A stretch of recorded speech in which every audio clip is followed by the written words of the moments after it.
there comes a time in everybody's life where they've kind of gone through the whole dating situation. They have kind of seen what they attract, what they're attracted to, what their previous experiences are. And I think it's really easy to blame everyone else that we've dated, to be like, oh my God, this person did this, or they did that, or they reacted this way, or, you know, they treated me this way, or this is how they were. But I think it's really important to reflect. And I think this is a very, very eye-opening moment for everybody who's done any type of shadow work, where you realize, whoa, those people that I dated are an exact reflection of me. They're mirroring me back to me, an aspect of myself that I need to work on. Because let's be honest, it's not that you're dating somebody and you're a victim because you're willingly choosing to be there. I don't need corrections, guys. We don't need to put the asterisk exceptions to the rule. I know what I'm saying. Listen to me. This is when you literally sit there and realize, yes, it's true. That person was horrible. Correct. Absolutely. Very easy to say. Very easy to see, right? Also, you have to accept that that person approached you, and you not only engaged with that person, chose to invite that person into your life, but willingly maintained a relationship with that individual despite the treatment that they gave you. You willingly accepted that treatment over and over and over. And it took you weeks, months, years, sometimes decades of your life of being mistreated every single day to realize, wait, I'm not being mistreated by them. No, I'm not. That's not the biggest problem here. Sure. Yeah, they're mistreating me. Absolutely. Who's standing up for me right now? Who loves me enough to stand up for me and say, I'm not going to accept and willingly participate and engage and invite this treatment into my life every single day willingly? How many times am I going to cry about it before I say, whoa, I actually have a say-so over my own life and who's in my life? As you get older and as you get a little bit more in tune and the more sort of shadow work you do and self-reflection that you do, you start to realize it's very important to not entertain things that we don't want to be a part of our timeline. So the older that you get, that same energy could approach you right now. And if you're healed really and truly, or if you're working on healing, meaning you've at least acknowledged that that's not what you want in your life, you simply won't entertain it. They won't even get your number. They won't even have a way to access you energetically. They may have your number, your address, your Facebook, your TikTok, and all of the above. You won't put your energy toward that. You won't accept that energy into your life. You don't accept things that you don't want to be a part of. That is not your timeline. You're not going to willingly participate on a timeline that you're not interested in at this point. You've seen that behavior before. You know what that looks like. And at the end of the day, it really indicates a part of yourself reflecting back to you to say, wow, there is a part of me that needed more self-love or more self-respect or more discipline, or to break that people pleaser streak, right? And it really gets to a point where you're like, that's true. I am a good person and I do pour into people, but why can't I pour into myself? What about me has to sit there and put myself in a victim role where I'm willingly pouring into everybody else while they drain me? And I'm crying about it and I'm sad about it. And that's true. It hurts. And I think every people pleaser, every empath has gone through this. It's very heartbreaking because it is true. You do give with the best of intentions, and it's very self-sacrificing. But at the end of the day, you have to realize that you need to fill your own cup up first. You need to prioritize yourself first. You need to be there for you first. Because until then, nobody's going to respect you. If you don't even respect you, how could you expect other people to respect you? If you don't pour love into yourself and care into yourself and consideration into yourself, if you don't prioritize yourself, how could you expect anybody else to?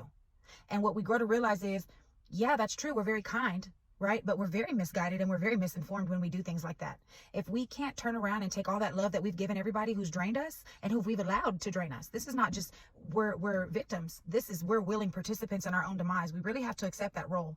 We really have to accept that title and what that is and what that looks like. Because when we realize that, and we realize all of that love that we've poured into everybody else, we're capable of it. We have it within us. We know what it's like to look at somebody and love them so much that we just want to give them the most unconditional, purest form of love that we have to offer. But every day we look in the mirror and we brush our teeth and we wash our face and we do our hair and we put our makeup on or whatever we do, and we don't pour self-love into ourselves. We're not giving ourselves unconditional love, because we would never treat other people the way we treat ourselves, and we would never want anybody that we love to tolerate the disrespect and the mistreatment that we have, but yet we willingly accept it for ourselves every single day. And so what you grow to realize is you're sitting there begging a person to love you who A, mistreats you, while you are simultaneously mistreating yourself by accepting that behavior. Real, pure self-love really creates and opens doors for you to accept actual love into your life from others as well. You're setting the standard. If you walk into a house and somebody's house is clean, you're going to know to throw your trash away when you leave. If you walk into a house and somebody's house is fucking disgusting, they won't even realize if you leave trash on the coffee table when you leave. You probably won't even feel guided to do that. You might just leave the trash because that's the standard that they've set. There's no self-respect. So they may go into everybody else's house and clean everybody else's house, but that's their standard. That house set that standard. they set that standard for themselves and for their space. And you need to do the same for you. So if you ever find yourself willingly in a situation where you love somebody so much and all you want is for them to love you and you don't understand why they don't love you, you have to ask yourself those same questions. Why are you not loving yourself? Why are you not respecting yourself? You can't even convince yourself to love yourself, but you're trying to convince somebody else to love you while you don't love yourself properly. And I'm not going to sit here and say you don't love yourself. What I'm going to say is you're not displaying it properly, that it needs some work.